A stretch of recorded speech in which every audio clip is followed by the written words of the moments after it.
यकीन कामिल के मोहतरम सामईन नाजरीन अस्सलामु अलैकुम। क्या आपके घर में बुखार से कोई परेशान है? दवा भी ले ली, डॉक्टर से मशवरा भी कर लिया, लेकिन आराम नहीं आया। इस्लाम में दुआ और कुरान के कलमात बीमारी से शिफा के लिए सबसे मौसर ज़रिया है। आज हम आपको एक आसान और मौसर वजीफ़ा बताएंगे जो बुखार को ख़त्म करने में मददगार है। ये वजीफ़ा आजमूदा है और इस पर हज़ारों लोगों ने अमल किया है। वजीफ़े की तफसील और तरीका आपको बताते चलें। बुखार के लिए इस वजीफ़े को पढ़ने के लिए सबसे पहले आपने वज़ू करना है। पाकीज़गी शर्त है, क्योंकि अल्लाह के कलाम को पाक दिल और पाक जिस्म के साथ पढ़ना ज़रूरी है। सबसे पहले 3 बार आपने दरूद शरीफ पढ़ना है।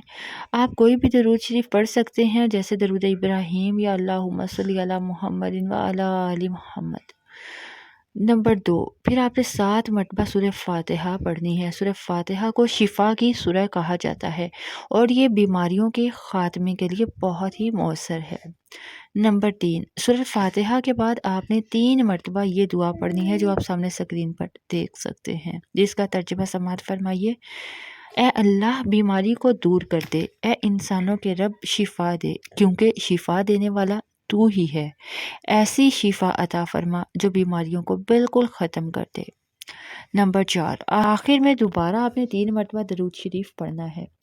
ये वजीफ़ा मुकम्मल करने के बाद इस दुआ को अपने बीमार शख्स पर आप दम कर दीजिए जिसे बुखार है। अगर वो करीब नहीं तो पानी पर दम करके इन्हें पिला दीजिए। याद रखें कि वजीफ़ा ईमान के साथ किया जाता है। बुखार अल्लाह की तरफ से आजमाइश है और इस पर सब्र करना भी इबादत है, लेकिन इसके साथ साथ दवा का इस्तेमाल और डॉक्टर से मशवरा भी ज़रूरी है, क्योंकि दीन हमें असबाब को ख़त्म करने का दर्स देता है। यह वजीफ़ा आप दिन में 3 मरतबा करिए, सुबह, दोपहर और रात को, यहाँ तक कि बुखार ख़त्म हो जाए तब तक करते रहिए। कुरान और दुआ में बेपनाह शिफा है। जब हम अल्लाह से रुजू करते हैं तो वो अपनी रहमत के दरवाजे खोल देता है। अल्लाह आप और आपके घर वालों को हमेशा सेहतमंद रखे। आमीन।